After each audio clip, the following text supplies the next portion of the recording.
మద్యం కుంభకోణం కేసులో నిందితుల కస్టడీకి విజయవాడ ఏసీబీ కోర్టు అనుమతి ఇచ్చింది. దీనిపై మరింత సమాచారం మా ప్రతినిధి జేపీ అందిస్తారు. జేపీ, నిందితుల కస్టడీకి సంబంధించి వివరాలేంటి?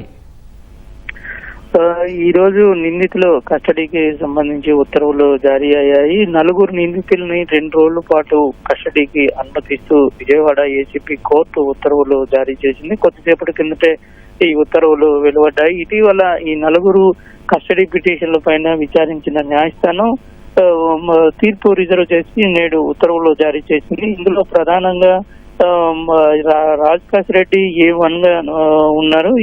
ఇప్పటికే ఆయన 5 రోజుల పాటు విచారించారు. అయితే మరికొంత సమాచారం రాబట్టేందుకు మరో 3 రోజులు కస్టడీకి కావాలని సిట్ అధికారులు పిటిషన్ దాఖలు చేశారు. ఈ క్రమంలో ఆయన 2 రోజులు కస్టడీకి అనుమతిస్తూ ఉత్తర్వులు జారీ చేశారు. మరోవైపు ఈ కేసులో కీలకంగా ఉన్నటువంటి మరో 3 నిందితులు A31, 32, 33 ధనంజయ రెడ్డి, కృష్ణమోహన్ రెడ్డి, గోవిందప్ప, బాలాజీలను కూడా వారం రోజులు కస్టడీకి కావాలని సిట్ అధికారులు పిటిషన్ లో దాఖలు చేశారు. అయితే ధనంజయ రెడ్డి, కృష్ణమోహన్ రెడ్డి వీళ్ళని అరెస్ట్ చేసే ముందు సుమారు 3 రోజుల పాటు విచారణ జరిపారు అని వాదనల సమయంలో ఒక న్యాయమూర్తి దృష్టికి వాళ్ళ తరపు న్యాయవాదులు తీసుకువచ్చారు.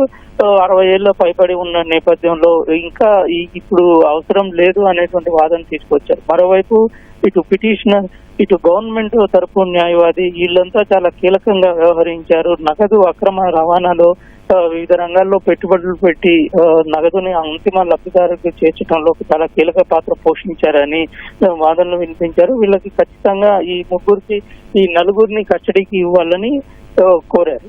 అయితే ఈ క్రమంలోనే విచారణ జరిపి ఈ రోజు ఉత్తర్వులు జారీ చేసింది. రేపు ఎల్లుండి 2 రోజుల పాటు విచారించుకునేందుకు అనుమతి ఇచ్చింది. ఉదయం 8 గంటల నుంచి రాత్రి 6 గంటల వరకు అనుమతి విచారించుకోవచ్చని తెలిపింది. దీంతో పాటు న్యాయవాదుల సమక్షంలో విచారణ జరపాలని ఉత్తర్వుల్లో పేర్కొంది. ధన్యవాదాలు జయప్రకాష్.